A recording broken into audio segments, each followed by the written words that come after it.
Olá, sejam bem-vindos. Meu nome é Alexandre, faço parte do grupo 14. Eu vou estar discutindo um pouco a respeito dos capacitores e dos dielétricos. Em 1746, iniciou-se os estudos do que conhecemos hoje como capacitores. O primeiro invento que foi ponto de partida foi o experimento de Leyden, ou a garrafa de Leyden. Esse experimento consistia em uma garrafa de vidro repleta de água e no seu interior o material condutor era colocado através de uma cortiça. Do lado externo, um outro condutor, semelhante a um papel laminado ou papel alumínio, que envolvia a garrafa por completo. Ele observou que, eletrizando por contato os condutores da garrafa com cargas carregadas com sinais opostos, ao se colocar a mão em ambos ao mesmo tempo, um choque era deferido. Dois condutores carregados com cargas opostas, isolados e de vários formatos, formam o que conhecemos hoje como capacitor. A principal função de um capacitor é armazenar a energia potencial do campo elétrico que ele forma. Os capacitores eletrolíticos são os mais utilizados atualmente também. Experimentalmente, é possível observar uma relação de proporcionalidade entre a tensão aplicada aos terminais de um capacitor e a carga que ele armazena, como podemos ver aqui no gráfico. Essa constante de proporcionalidade a gente dá o nome de capacitância. Ela é uma medida quantitativa da carga que precisa ser acumulada no capacitor para produzir uma DDP. Essa unidade no sistema internacional é o Farad. O símbolo é o F maiúsculo em homenagem ao inglês Michael Faraday. O cálculo da capacitância é bem simples, pode ser realizado em alguns passos. Primeiramente, supomos que o par de condutores estão carregados com cargas opostas Q+, e Q-, respectivamente. Depois, calculamos o campo elétrico E no interior do capacitor usando a lei de Gauss. Em seguida, a partir do campo calculado, teremos a diferença de potencial V. Por fim, com a tensão V, calculamos a capacitância. Como exemplo, calcularemos a capacitância de um capacitor formado por duas cascas esféricas, concêntricas e de raios A e B. O primeiro passo é supor que os condutores estão carregados com cargas Q+, e Q-. Depois, calcularemos o campo elétrico pela lei de Gauss. Imaginemos uma superfície gaussiana como uma esférica de raio R concêntrica com as placas do capacitor. Sabemos que a área dessa esfera gaussiana é 4πr². Como vemos na imagem, o campo elétrico é dado pela carga Q sobre a área da esfera vezes a constante elétrica. O terceiro passo é calcular a diferença de potencial a partir do campo elétrico previamente calculado. Como a fórmula possui um sinal negativo, vamos mudar o limite de integração para eliminá-lo. Isso faz com que o cálculo seja a DDP a partir da esfera negativa de raio B para a esfera positiva de raio A.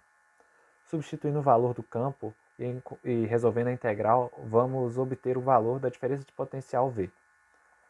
Por fim, pela fórmula da capacitância, iremos substituir a tensão encontrada para obter a capacitância de um capacitor esférico. Nesse caso, 4πε0 vezes AB sobre B menos A.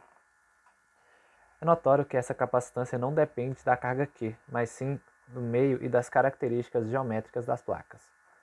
Nesse caso, desse capacitor esférico, a capacitância depende dos raios e da permissividade ε0 no vácuo entre eles. Vamos observar mais detalhadamente como o meio e a geometria afetam a capacitância. Um exemplo seria imaginar qual seria a capacitância de um capacitor esférico no vácuo quando o raio da esfera externa tende ao infinito. A partir da capacitância que calculamos e fazendo o raio B tender ao infinito, também chamando o raio A de R, temos a expressão mostrada da capacitância. Ao afastar uma dessas placas de um capacitor até o infinito, nos permite calcular a capacitância de uma placa isolada. Assim, nesse caso, o valor calculado é equivalente à capacitância de uma única esfera condutora carregada sob uma alta diferença de potencial. Agora faremos a seguinte pergunta: e se houvesse algum material entre as placas? Faraday respondeu essa pergunta preenchendo capacitores com materiais dielétricos. Os dielétricos são materiais isolantes que, sob a atuação de um campo elétrico superior acima do limite de sua rigidez, permitem o fluxo de corrente elétrica. Eles também podem ser polares ou apolares. No caso dos dielétricos polares, os dipolos que já existem no material aliam-se parcialmente ao campo quando um campo externo é aplicado. Isso faz com que ele produza seu próprio campo elétrico relativamente pequeno e com sentido contrário ao do campo externo.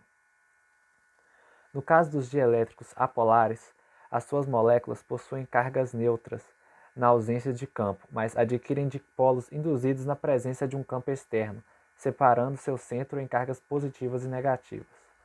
Tal efeito faz com que as superfícies externas dos dielétricos fiquem carregadas com sinais contrários, no sentido oposto ao do campo externo. Porém, como um todo, o material permanece neutro. Tanto o dielétrico polar quanto o apolar produzem um pequeno campo no sentido oposto do campo externo. Isso faz com que ele fique mais fraco. Faraday observou que ao preencher um capacitor com material dielétrico, sua capacitância C0 aumentava proporcionalmente a K.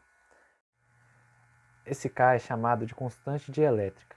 Ele varia de acordo com o material e relaciona a permissividade ε do material com a permissividade do vácuo, como mostrado. Como ε é maior do que ε0 nos dielétricos usuais, quando preenchemos completamente o capacitor com um dielétrico, a permissividade entre as placas aumenta.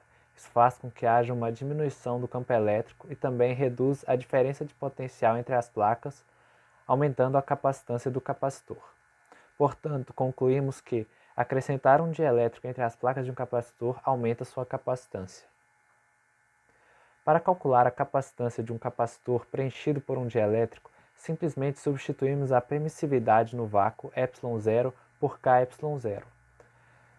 No caso do capacitor esférico visto anteriormente, sua capacitância, quando completamente preenchida por um dielétrico, é dado por 4π vezes K ε0 vezes AB sobre B menos A. Isso equivale a multiplicar a capacitância original pela constante dielétrica K. Vale ressaltar também que, caso o capacitor não seja completamente preenchido por um dielétrico, o cálculo deve levar em consideração que a capacitância é K vezes maior na porção preenchida pelos dielétricos do que na porção não preenchida.